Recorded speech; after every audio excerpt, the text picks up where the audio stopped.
Alright troops, how are you doing? It's Rob here, and welcome back to Man of Medan.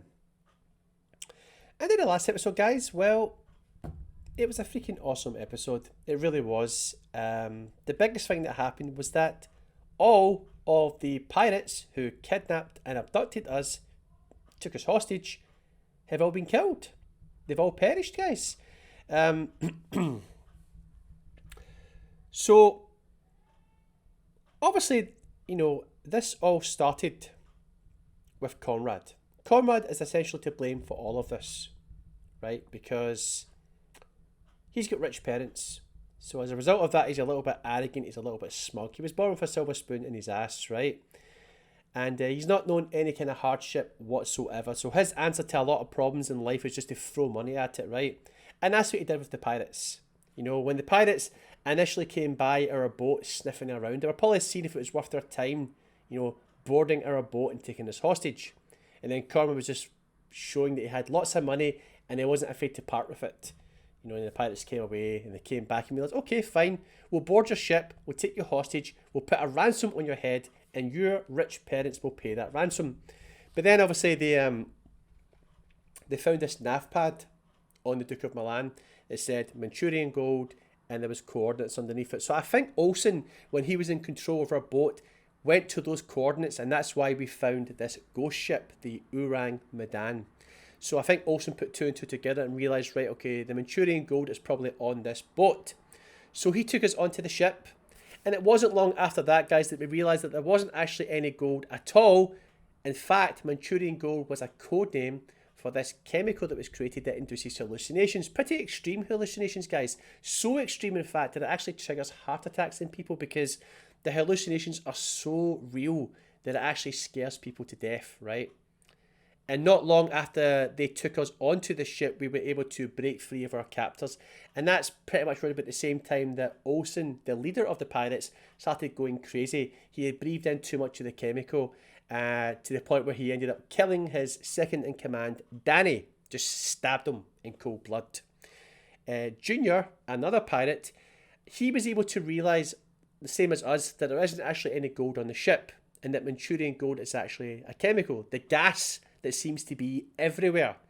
And he pretty much said to us that I've breathed in too much of the gas and it's pretty much over for me. I can actually feel it inside me. So he took his own life by shooting himself in the head. So at that point, that just left Olsen.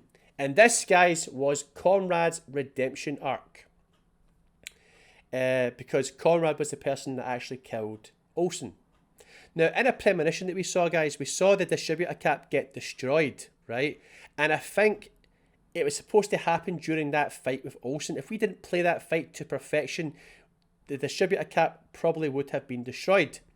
But like I said, guys, we played it well. The cap survived and Olsen did not. So all was good. We were also able to put out a distress call on the radio. So there is a helicopter coming to rescue us as we speak. And yeah. So everything that we have seen, apart from the pirates, everything that we have seen on this ship has just been a hallucination, right? But something doesn't quite make sense. What happened to Alex? I mean, if it was hallucinations don't slit your throat. So it just doesn't add up, But I suppose we'll find that out. I think we're getting quite close to the end of the game now, guys. Because when I loaded up the game, it said the end. So this chapter must be called the end. So yeah. But obviously, so I would like to know, is Alex actually dead? Because it just doesn't add up. And also the hooded figure with the scepter that Fliss saw. Now that could have just been a hallucination, but we did find some documentation and it seemed to point to like satanic rituals and summoning rituals and all that jazz, but that could all just be one big hallucination. I don't know. I still have a lot of questions, guys, and I'm hoping we'll get the answers in this episode. Anyway, no more talking, guys. I like to think of this as a recap. I'm trying to process everything that happened in the previous episode. But anyway, let's just continue on, right?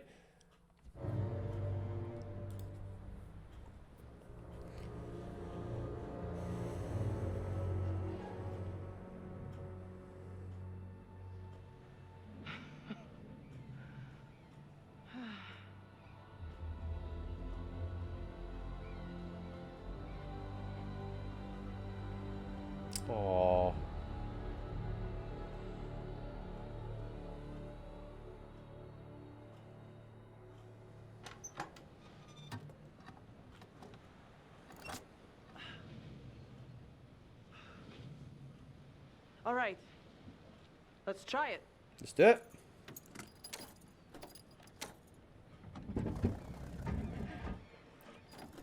Uh-oh. Oh, that sounds good. All right.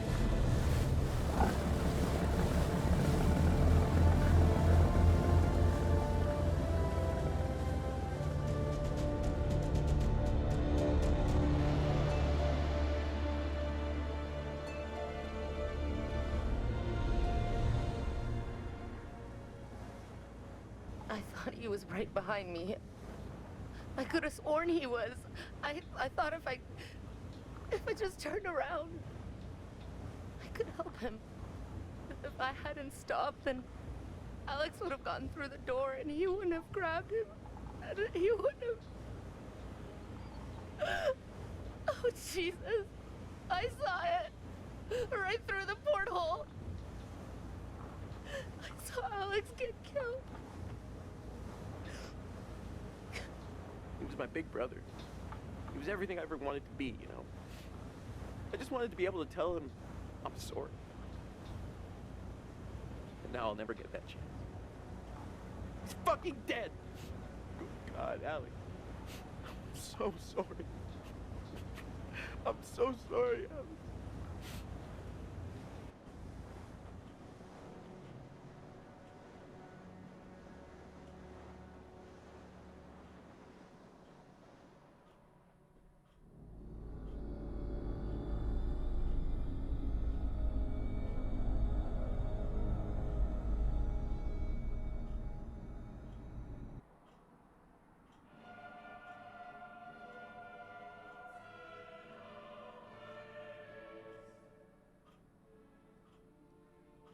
What? Really?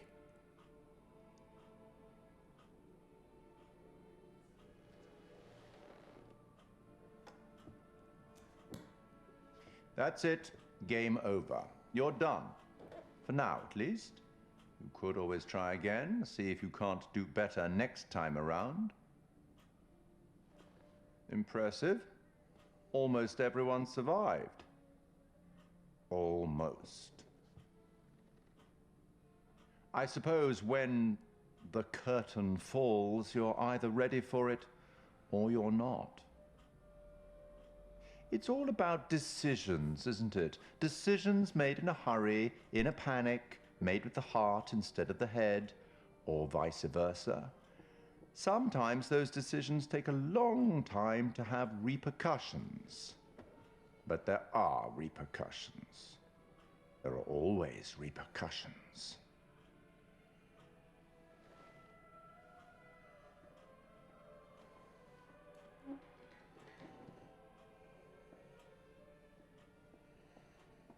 Till we meet again. Maybe in Little Hope, maybe somewhere else. But be certain, we will meet again. It's inevitable.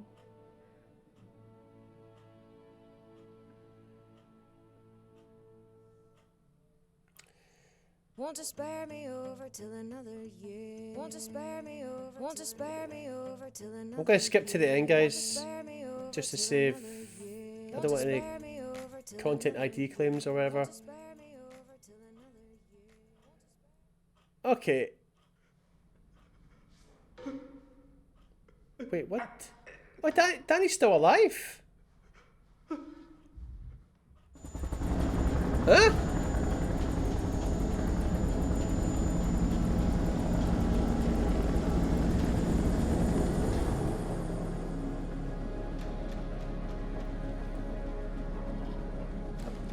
Oh fuck, you do not want to go in there. You do not want to go in there.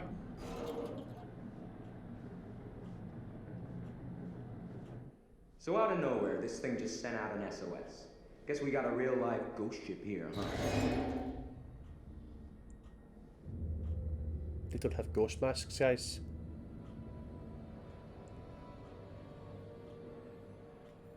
Whoa. What the hell is this?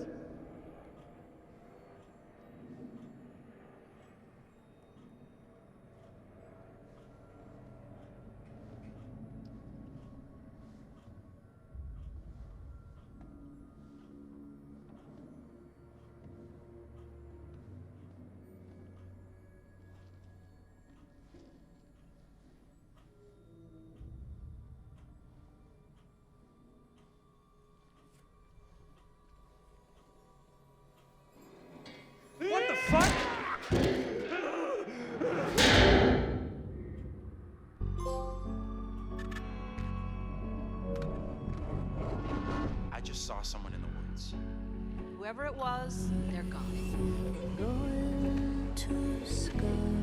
Okay, very good. Who's there? So this is obviously the next game. I don't really...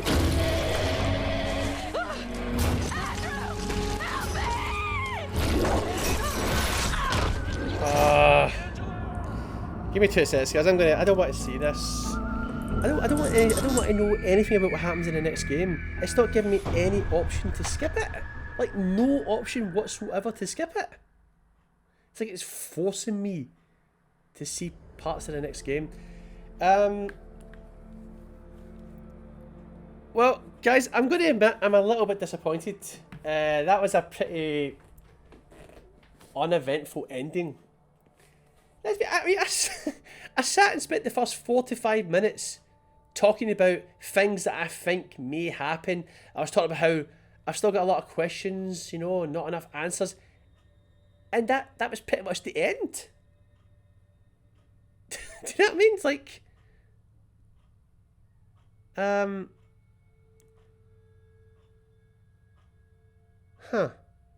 So, Danny actually survived.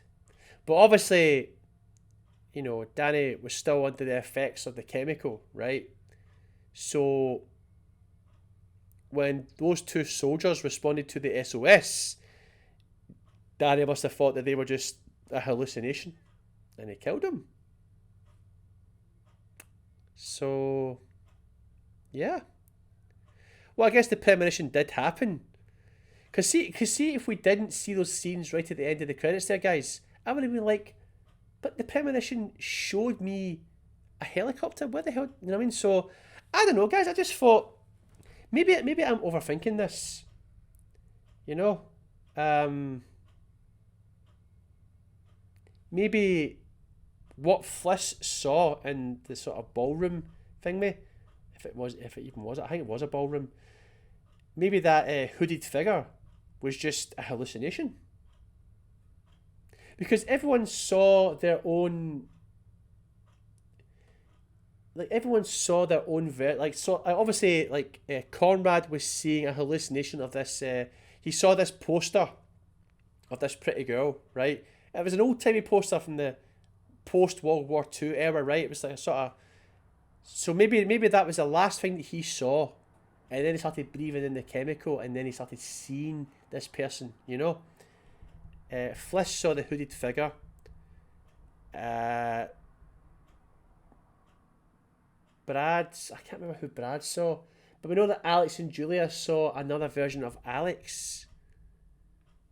But it still doesn't explain what happened to Alex.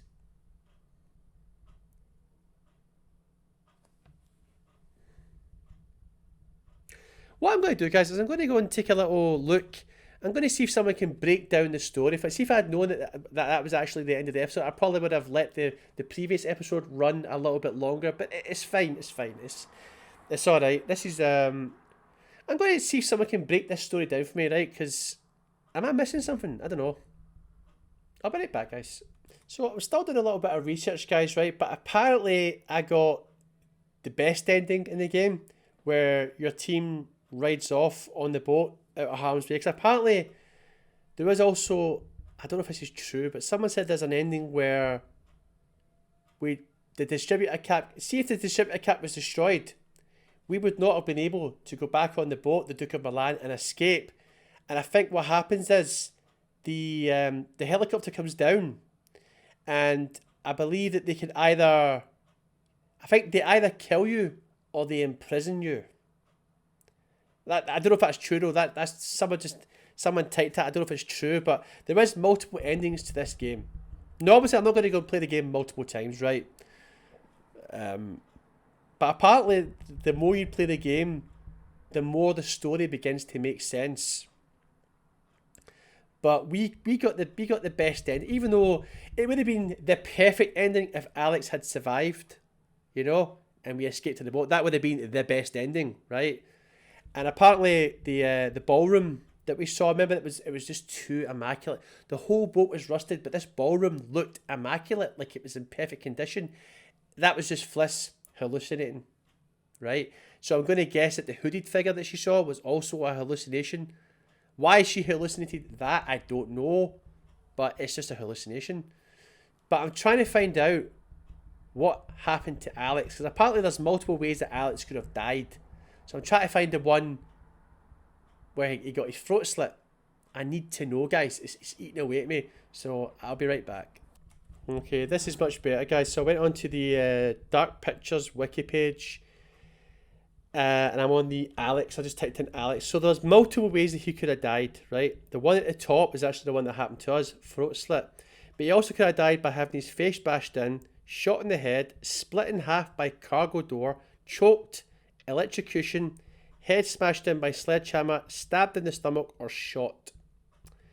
Now, guys, this is what doesn't make any sense. He got his throat slit in our playthrough, but it was Olsen that did it.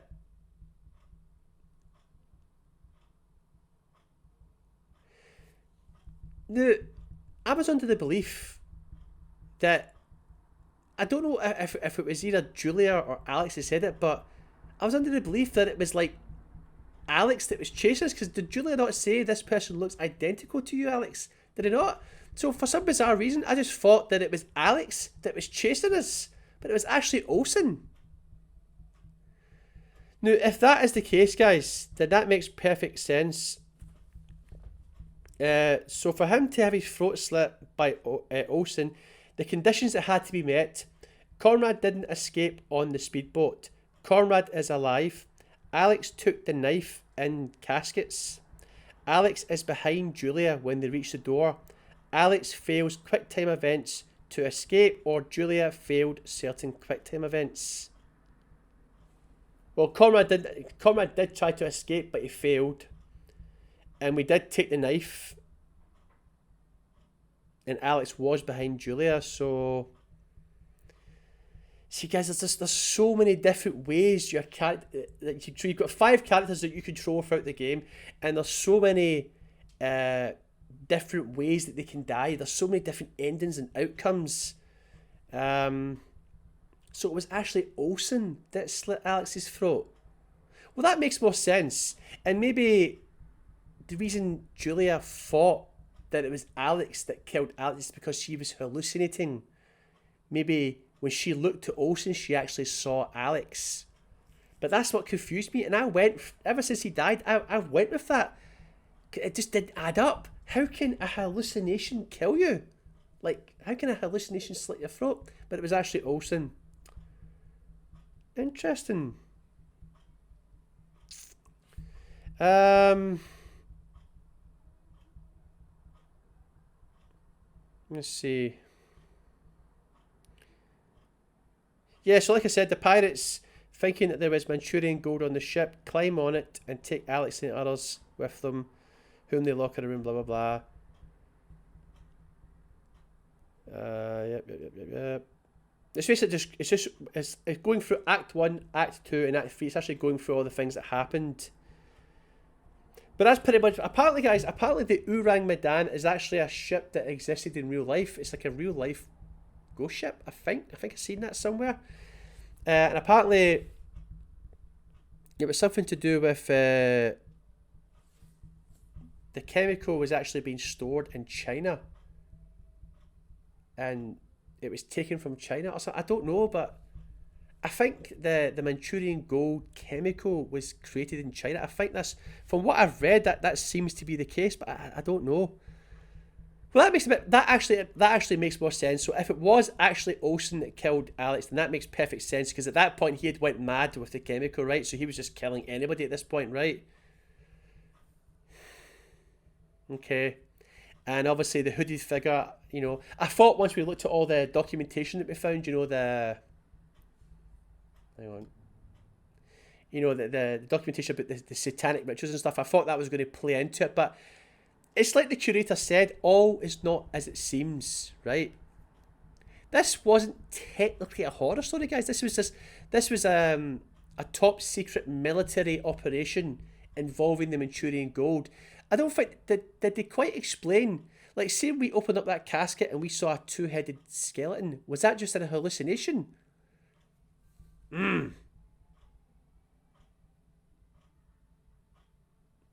I can't believe this episode has run 21 minutes. But this is the outro, guys. This is what we do. This is our thoughts and our reaction and stuff, you know, and our review and stuff. Right, I'm going to take a little bit more look. I'm going to take a little bit more of a look at the story. So I'll be right back. Right, so it says here, right, that you remember at the start of the game, guys, we sort of went back in time to like post World War II, 1947, right? And you remember we saw these coffins, right? Well, I don't think they were coffins, guys. I think it was cargo. I think it says here unknown cargo, and it said that there was a violent storm, and when lightning struck the ship, it hit the cargo, and that caused the fog to begin oozing out from the cargo, and it spread throughout the ship. So yeah, so that lightning strike is essentially what caused all of this, guys. Because see, if that storm didn't happen and that lightning strike didn't hit the ship, then that Manchurian gold gas would not have escaped, and they probably would have completed their mission, and none of this would have happened. So let's see.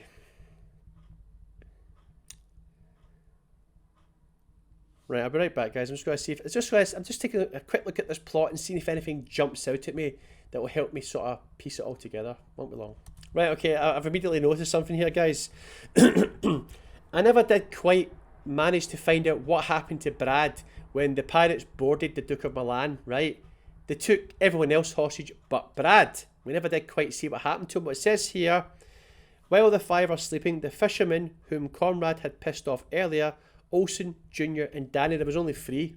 I thought there was 4 for some reason, but yep, they sneak up on the Duke and take everyone hostage except Brad, who managed to hide. So he hid, guys, because that was one of the things I said. He was either knocked out or he hid. That had to be the case, and that's what he did, guys. He hid. So yeah, that's another mystery solved. Be right back. Yeah, so it says here that the hallucination that Fliss saw was actually the Grim Reaper. Well, that's what the Wikipedia says. Fliss's hallucination was the Grim Reaper, and Brad's hallucination was this undead soldier, which is kind of true. Because when we were playing as Brad, we did see some. We never did quite get to see him in his full form, but we did see somebody, you know. But according to this, it was an undead soldier. And the person that Conrad was seeing, they refer to it here as Sailor Girl. That's that pretty looking woman on the poster. Sailor Girl was her name. And gradually, the more he saw, she started to turn into a creepy old woman. So yeah. What's this here? At the same time, Alex and Julia, searching for Conrad, encounter Olsen in cargo hold 1, whom they see as a creepy monster. Alex, Olsen's drowned body, and Julia, Alex's evil double. Well, that explains it. So Alex was seeing Olsen's drowned body, but Julia was actually seeing Olsen as Alex's evil double. So when she looked through the window, okay, well that makes sense.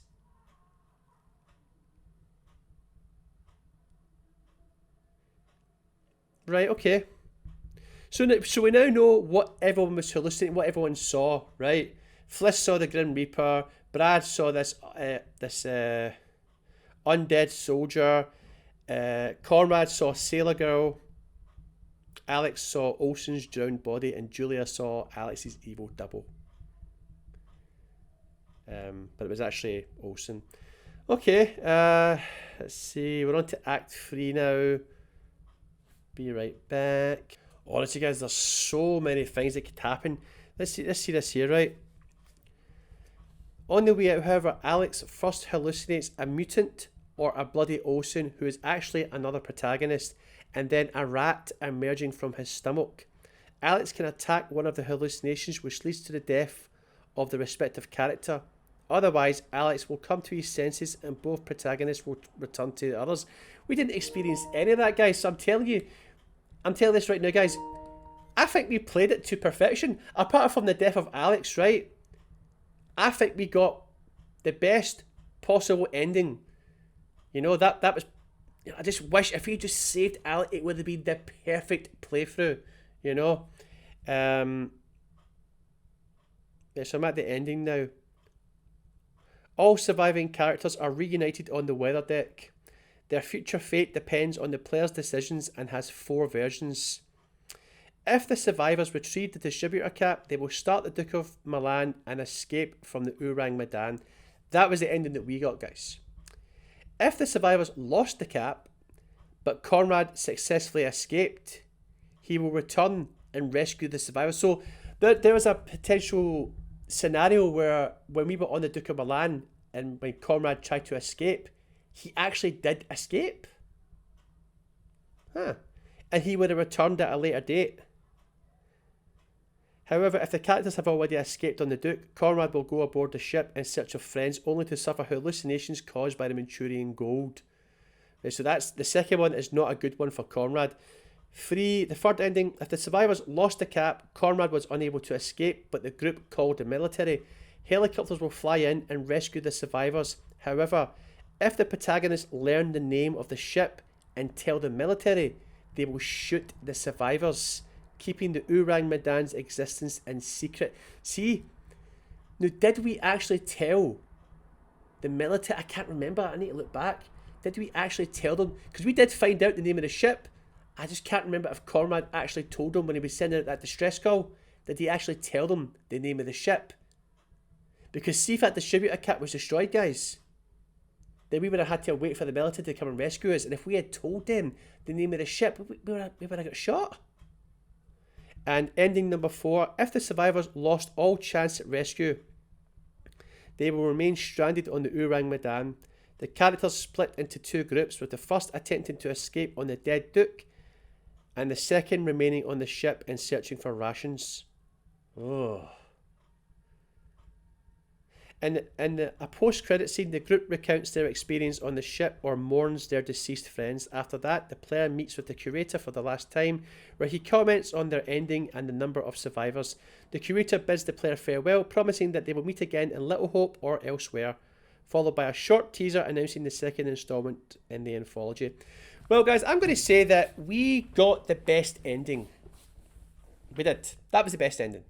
Right? Obviously, the completionist in me would like to see all different outcomes and scenarios, guys, but it would take too long. It really would take too long. We're not pushing for the platinum, so I'm quite happy to end it there. You know? We avenged Alex, guys. We killed Olsen. So, yeah. It was a short game. It only took us 9 episodes to complete it. But I was told that these games were quite short. But that's fine.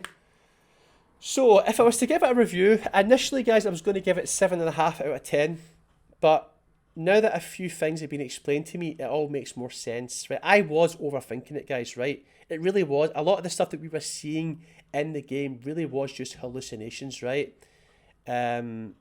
So, with that said, I'm going to give it 8 out of 10. My only thing is, I kind of wish it was a bit longer. I kind of wish that they took their time and sort of smoothed things out and maybe just explained things a little bit better.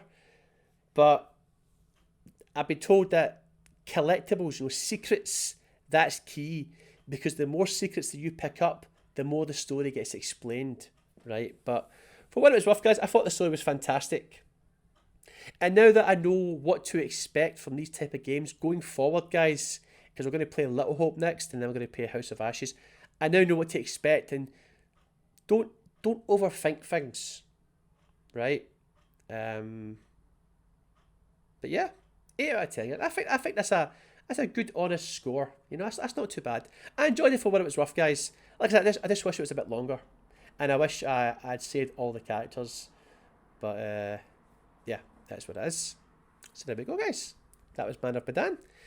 I hope you enjoyed this playthrough, guys. I did. And now we're going to go to Little Hope, a game that is not set at sea, because this whole game is set at sea, guys.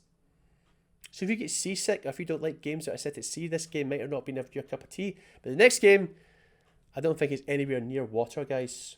So that's pretty good. But I know that every game is a different horror genre. So I'm getting the feeling witchcrafty vibes from the next game. Possibly. We'll see. But I'm going to start that game tomorrow. I'm just going to jump right into the next one straight away. I'm not going to mess about. So yeah. Anyway, guys, I'm going to bring the episode 10 right here. Thank you very much for watching. If you enjoyed this playthrough, leave a like. If you want to ask me anything, leave a comment. And if you'd like to see more videos like this, subscribe to my channel. And I will see you guys in the next episode.